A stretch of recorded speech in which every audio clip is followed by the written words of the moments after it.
Hello, my name is Dr. Ely. I'm a lecturer in the Department of History and Welsh History, Aberystwyth University. Today, we are going to look at a key event between Britain and China in the 19th century, that is, the First Opium War, 1839 to 1842. Scholars often see this a milestone marking the start of modern Chinese history, the beginning of a transition period for China from an imperial society to a modern state. The 4-Year War was the first major military encounter between Imperial China, or the Qing Empire that was ruling China at that moment, and a European imperial power, Britain, who was probably the most powerful colonial power in the world at that time. By the mid-19th century, British Empire had expanded its influence to South Asia, controlling a large number of territories in India through the East India Company, commercially and militarily. You can see this green dot on the map, that's the colonial center of Calcutta. Around this time, the British Empire, with bases in India, was also looking further east, especially to China and its massive internal market. In this short lecture, I will focus on some major issues that leading to the breakout of the war to understand why and how it happened, the key causes of the war. In particular, we will look at 3 empires in the late 18th and early 19th centuries that are Britain, China, and India. All 3 were heavily involved with 2 plants, or later became commodities, tea and opium, and this story that was about how it happened and what led to the first major Anglo-Chinese military conflict that we know today as the First Opium War. One of the consequences of the war was that Hong Kong, the red dot here, a Chinese island, became a colony of the British Empire. So let's start with the situation of foreign trade in China around the 19th century. China under the Qing dynasty was not an active promoter of foreign trade, to say at least, and only opened one port for import-export, that is, in Guangzhou, in the southern coast, not far from today's Hong Kong.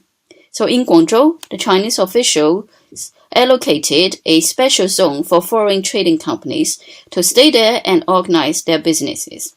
This place, as you can see from this painting, was very small. It was shared by commercial representatives from multiple countries, including, then you can tell from the flags, US, France, Britain, and some other European countries. One key feature in this Guangzhou trading system was that instead of dealing with the Chinese and the Chinese market directly, these foreign merchants made transactions with a group of designated government-appointed Chinese agents, or Han, as they're known in Cantonese. So foreigners could not freely decide what they want to buy and how much they can buy. Everything had to be done via the Chinese agents, and the types of the things to be imported, exported, and the quantity or quality of the commodities, everything was limited and had to be done via a third party, the Hans. So what did Britain buy from China at that time? The answer is very easy to guess. Tea, a product that was becoming more and more fashionable in the British society. First, among the royals and aristocracies, and later a highly demanded consumer product by the emerging middle class. As you can easily imagine, drinking tea or having tea parties was something fashionable, desirable. It was almost a status symbol, and eventually it fully integrated into the lifestyle of everybody, and it became an everyday routine, as very much as it is today. So, with such a high demand of tea, where did they come from then? The answer is China, where tea was originally produced. In order to buy Chinese tea, the British Trading Company, based in Guangdong, no other than the East India Company, actually spent a huge number of silver in exchange for this precious, expensive tea. This became problematic because with a massive and expensive import from China, Britain could not get a balance of the revenue through export, which means that the more tea was coming to the British market, the more silver Britain was losing to China. Britain was in a serious deficit. So, in order to address this deficit, the British traders had to find something the Chinese market wanted, or if they hadn't yet, then create this demand and force the Chinese market to take it. They did find it in the form of another plant, the opium. To be fair, opium was nothing new. It had been used as a medicine for centuries, both in the East and the West. But in the 18th and 19th century, smoking opium became, ironically, like drinking tea in Britain, a luxury, a fashion, a status symbol in China. First, it was popular among the elites with wealth who could afford this luxurious habit, and later it spread to the rest of the society. The damage was very visible. Opium was addictive. It was extremely destructive in terms of public health, family and social relation, and economy, so that rich people losing everything to buy the opium, and poor people became even poorer.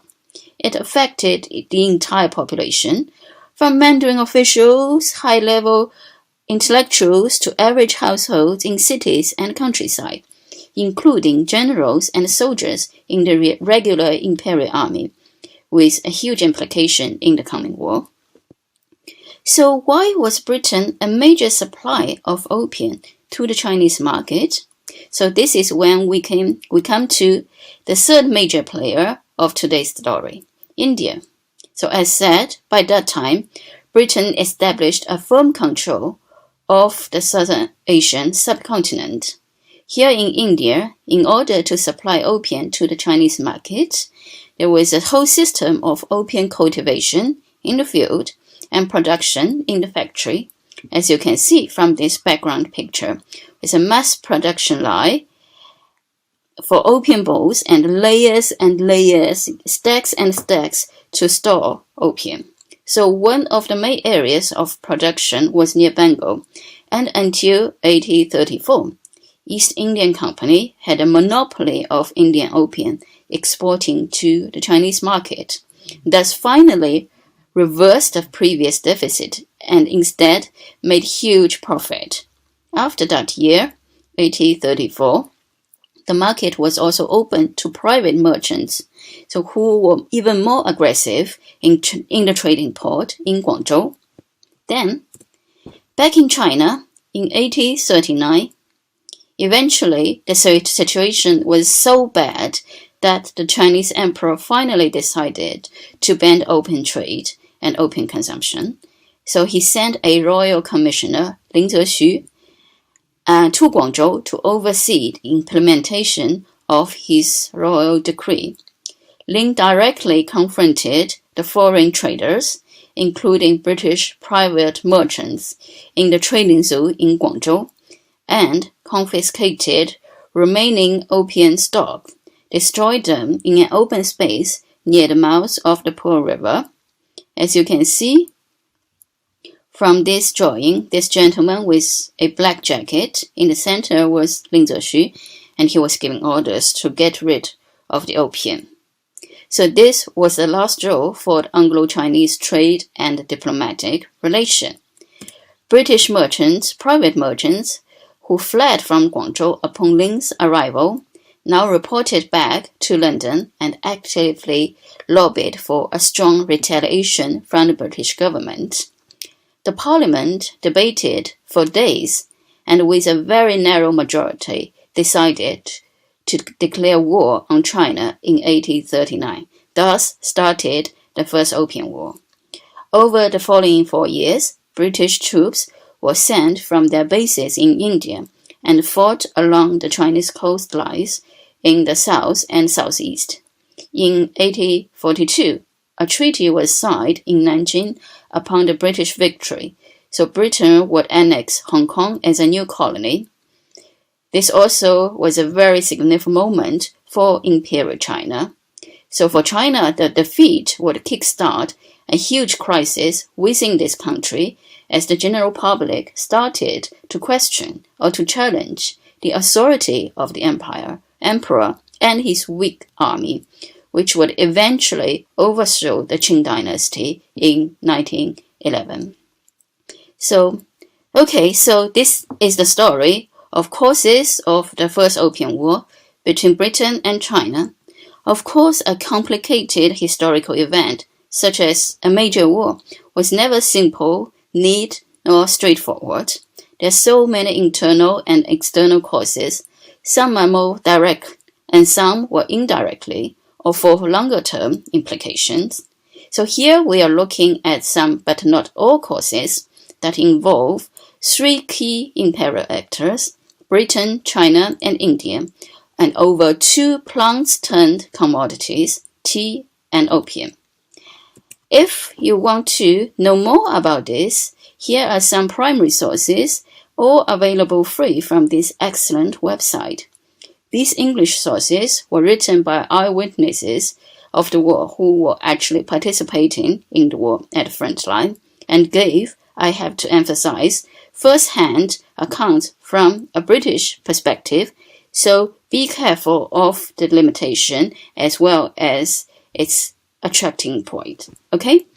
Thank you, and that's the end of this short lecture, and I hope you enjoy this lecture from Aberystwyth.